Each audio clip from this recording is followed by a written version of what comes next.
I've always been a creature of habit. Every morning at 6:30 a.m., the alarm chimes, and I'm up. By 7 a.m., I've had my cup of black coffee, and by 7:15 a.m., I'm lost in the words of a book. Predictability, routine, order, that's what I crave. That's why, when I moved to Elm Street, I believed I had finally found my place.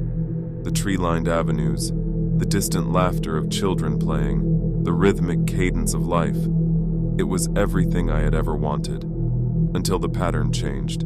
It started subtly at first. One evening, as I was settling into bed, I heard a soft thud from the living room. It was quick, faint, barely noticeable.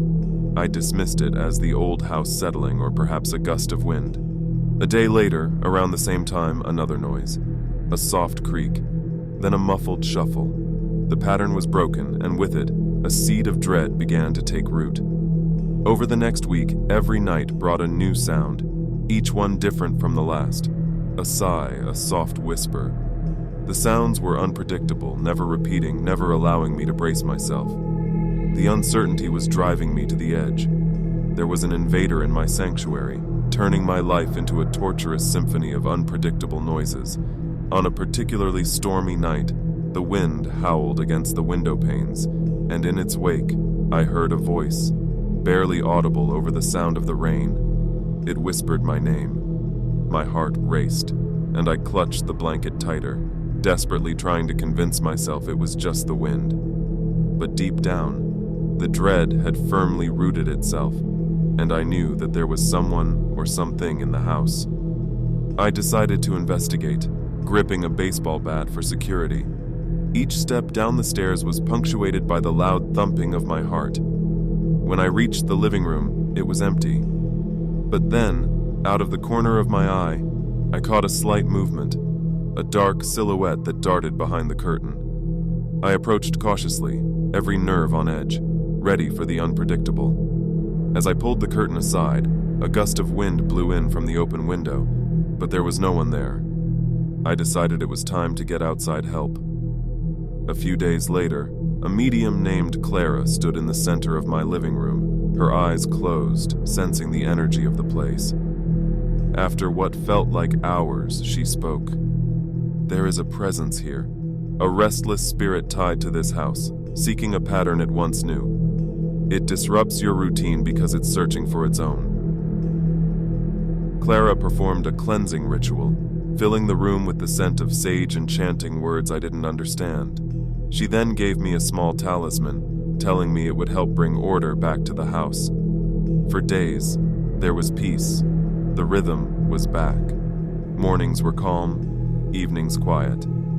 But one night, as the clock struck midnight, I heard a soft lullaby playing from the baby's room. I don't have a baby.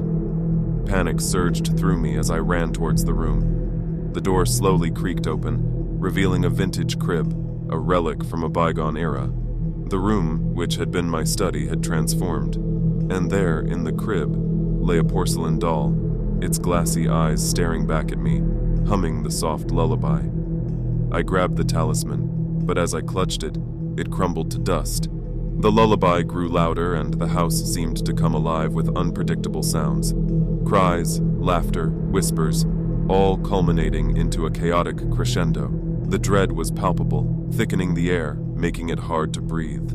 That was the last night I spent in the house on Elm Street. I moved to a different city, seeking a fresh start. But the dread of the unpredictable remains, lurking in the shadows, reminding me that no matter how much we crave order, chaos always finds a way in. As I packed my belongings, eager to leave the Elm Street house behind, a stack of old newspapers in the attic caught my eye. The top paper, yellowed with age, bore a headline that sent shivers down my spine. Tragic fire on Elm Street claims family.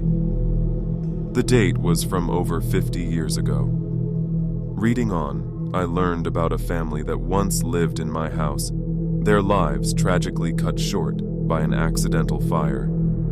The most heart-wrenching part was the fate of their youngest child, who perished in the nursery, my transformed study. The realization hit me like a tidal wave.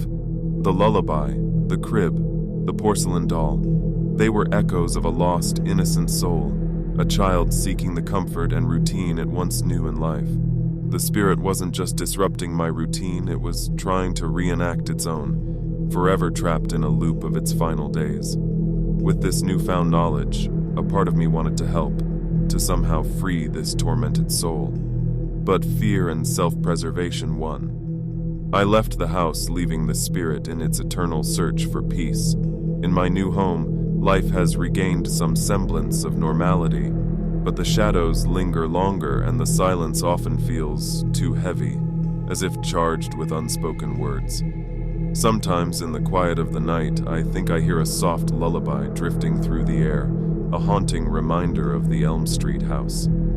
The experience has changed me.